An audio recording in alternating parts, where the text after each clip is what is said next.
With the White Lies, we're here at the Goose London block party. You guys are nearly 10 years old. We are. Yeah. Where's the party for you going to be? I don't know that we're gonna. We kind of thought a bit about this because I don't know when the 10-year anniversary of White Lies is really. We kind of White Lies kind of formed in 2008, so it probably will be next year for us. But our first proper gig, was 2009. Was it, or the end of 2008? No, it was 2008. But the album came out at the start. The first album came out at the start of 2009. I think that's the proper. That feels 10 like year the anniversary, yeah. Doesn't it? So in January 2019 will be the proper anniversary for White Lies. But first show will be. It was like March, wasn't it? At Hoxton Square Bar and Kitchen, March 2008. Yeah. So next year. It's not far away. Yeah. God, time has flown by, hasn't it? Yeah. You've got a bit of history here because the first gig you played as you was at Hoxton Square Bar and Kitchen around the corner. Yes. Yeah. Yeah. And actually we launched the album in this venue right here. Wow. Yeah. Yeah. So we often play gigs around here. Yeah. So it's like a homecoming gig tonight. A little bit. Although we all grew up in West London. Charles lives north and we still live west. But yeah, sort of. West, like Ealing sort of territory way? Yeah, that's where these two grew up. Yeah. Okay. Yeah. And it's sort of nice bit of suburban nonsense. Jack's really, actually doing a tour of it on Sunday. Yes, on tomorrow morning. The perfect preparation is a gig sponsored by a beer company to do a half marathon the next morning, and that's what I'm doing tomorrow morning at like stupid o'clock with our keyboard player. So if I play the drums really lightly tonight, it's because I'm attempting to protect some form for tomorrow. I don't think it's going to go very well, to be honest with you. I'm quite worried about it. Well, Goose Island actually base their beers on like a Fuller's recipe. I think it's from like honeydew. So you guys are kind of you're part of like your territory is like Fuller's territory. Yeah. Absolutely. I've done a tour of the Fuller's Brewery. Wow. In fact, yeah, it's you good. love It's really it's worth doing. It's really good. It's a really good tour. You guys would love it. We'll go sometime. Yeah, it's good. What beers are you guys into? What do you like? I don't know. I think we like a bit of everything. Like it depends what time of day. But I guess for like a 9 a.m. Guess for like a sort of daily drinker, it'd be like a pale ale. Perhaps not too strong.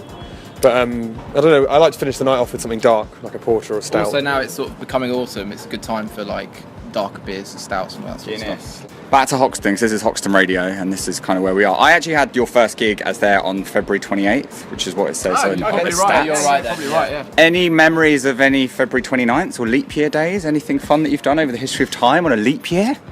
It'd be good if it was like a purge on a leap year. Yeah. Like once every 4 years, you get to do what the fuck you want. Like No law. murder some people. Yeah, no rules.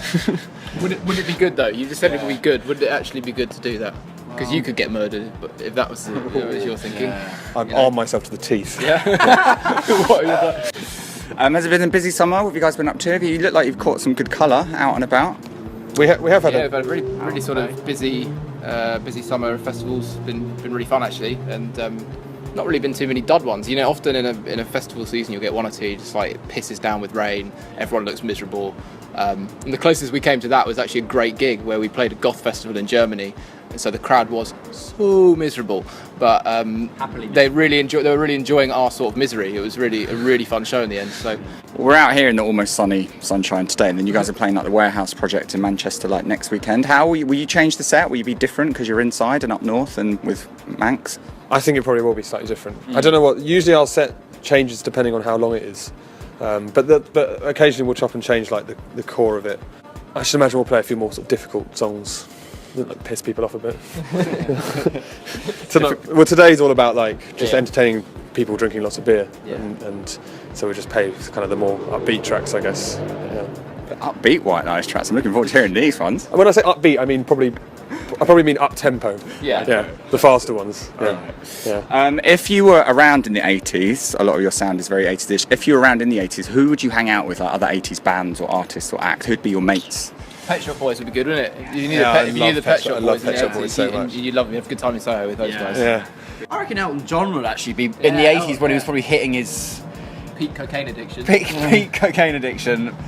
Probably had a good laugh. Yeah. The video for Hold Back features loads of people sleeping.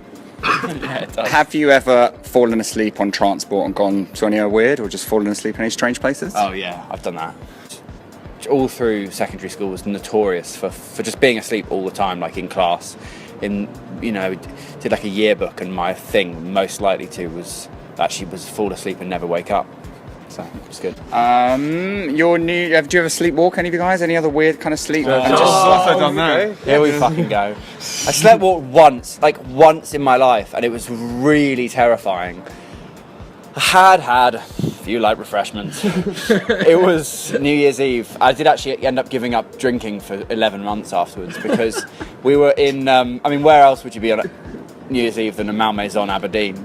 And we'd played a show, and our tour manager had rented a private room in the hotel for us to drink afterwards. I went to bed, and as soon as I woke, I heard voices coming down the corridor. So I was like, fuck, I have to get out of here.